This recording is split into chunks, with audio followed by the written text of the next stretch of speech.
The difference between ordinary and extraordinary is that little bit of extra. You want to be a next level resider, but you won't do the things to live in the next level zone. Success is not given, it's earned. Repetition increases the chances of your success. The more times you show up, the more likely you will be heard. You need to show up. That's all there is to it. Show up and repeat. It takes repetition to grow. You have to tear the muscle in order to grow. Repetition is key. The moment is now. See, in the real world, nothing comes easy. You have to put in the effort. You have to put in the blood, the sweat, the tears. If it doesn't hurt a little bit, if it doesn't sting a little bit, if it doesn't make you a little uncomfortable, you probably won't get very much out of it. You gotta set the example. This is another obstacle. This obstacle cannot define me. It's not gonna cripple me. It's not gonna be responsible for me stepping away for the game that I love. You have to do the process. The process is non-negotiable. It's just, you have to do it. All right, so if you have to do something, I don't have highs about it or lows about it. I know it has to get done.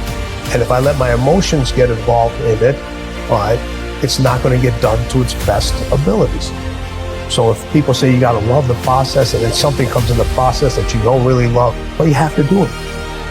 You have to do it. You take the emotions out of it and you do it.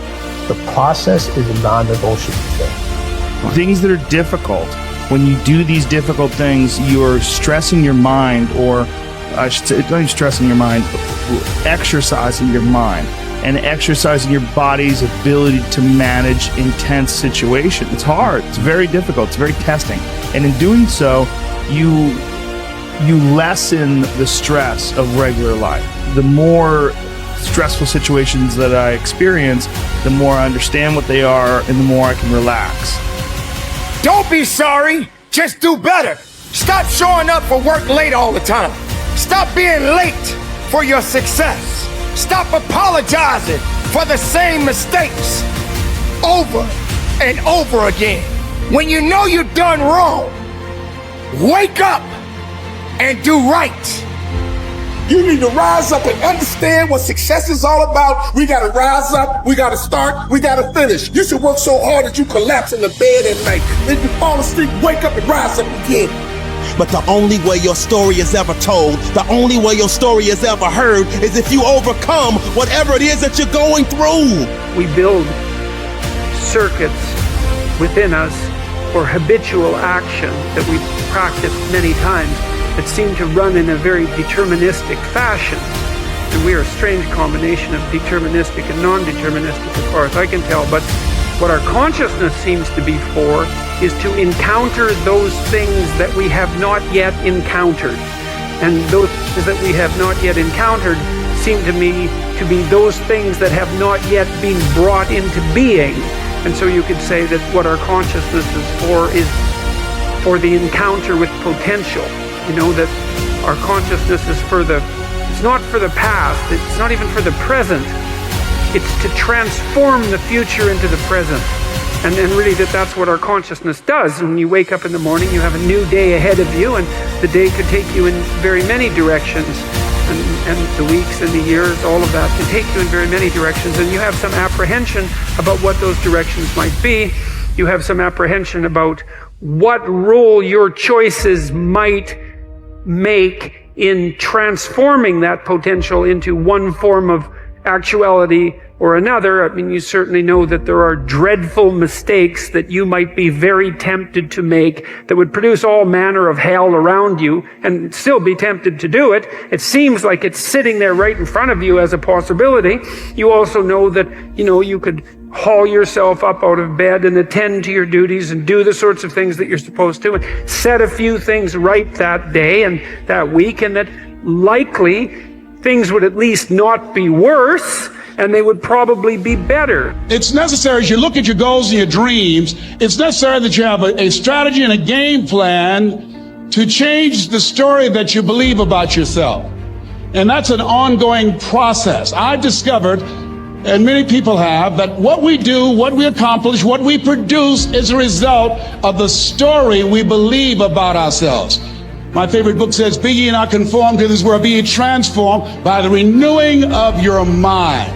And so as I began to work on myself, I realized that I'm getting out of one story and stepping into another story. As I become aware of some things, there's still some things I'm not aware of. So I'm still growing, I'm still developing. I'm like the lady who said, "Lord, I ain't what I want to be, ain't what I'm going to be, but thank God I sure ain't what I was." But I realize that you have to work on yourself on a regular basis, and write this down, for mental mindset.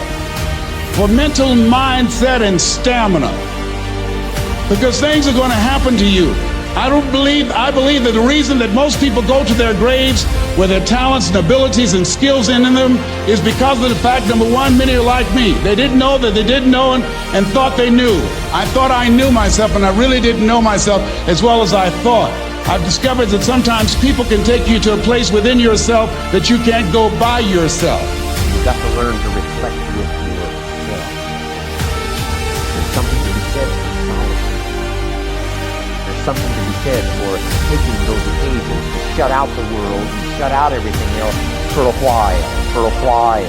Now here's why it's important to reflect, to make the past more valuable to serve you for the future. Here's what's really powerful, learning to gather up the past and invest it in the future. Gather up today and invest it in tomorrow. Gather up this week and invest it in the next week. Gather up this year and invest it in the next year. See, that's so powerful, rather than just hanging on one more year, hanging in there, seeing what's going to happen. Learn, study. This is part of the personal development quest. Becoming better than you are, more valuable than you are, not just in terms of economics, in terms of motherhood, in terms of fatherhood, in terms of being a better brother, a better colleague, making a better contribution to the family, to society, to the community, to the office, to the commitment, to the partnership. Doesn't matter what it is that has value. Work on yourself, then you bring more value to the partnership, to the marriage, to the franchise, to the corporation, to the enterprise, to the community, to the nation. Self-development, personal development. The best contribution you can make to someone else is self-development, not self-sacrifice. Self-sacrifice only earns contempt. Self-development earns respect. Happiness is the progressive realization of a worthy ideal. When you have clear, exciting goals and ideals, you will feel happier about yourself and your world. You will be more positive and optimistic. You will be more cheerful and enthusiastic. You will feel internally motivated to get up and get going every morning, because every step you are taking will be moving you in the direction of something that is important to you. Resolve to think about your ideal future most of the time. Remember, the very best days of your life lie ahead. The happiest moments you will ever experience are still to come. The highest income you will ever earn is going to materialize in the months and years ahead. The future is going to be better than anything that may have happened in your past. There are no limits. The clearer you can be about your long-term future, the more rapidly you will attract people and circumstances into your life to help make that future a reality. The greater clarity you have about who you are and what you want, the more you will achieve, and the faster you will achieve it in every area of your life. One of the most important characteristics of leaders and top people in every area of life is that they know who they are, what they believe in, and what they stand for. Average people are usually confused about their goals, values, and ideals, and as a result, they go back and forth and accomplish very little. Men and women who become leaders, on the other hand, with the same or even fewer abilities and opportunities, go on to accomplish great things in whatever they attempt. Life is lived from the inside out. The very core of your personality is your values. Your values are what make you the person you are. Everything you do on the outside is dictated and determined by your values on the inside, whether clear or fuzzy. The greater clarity you have regarding your values on the inside, the more precise and effective will be your actions on the outside. How can you tell what your values really are?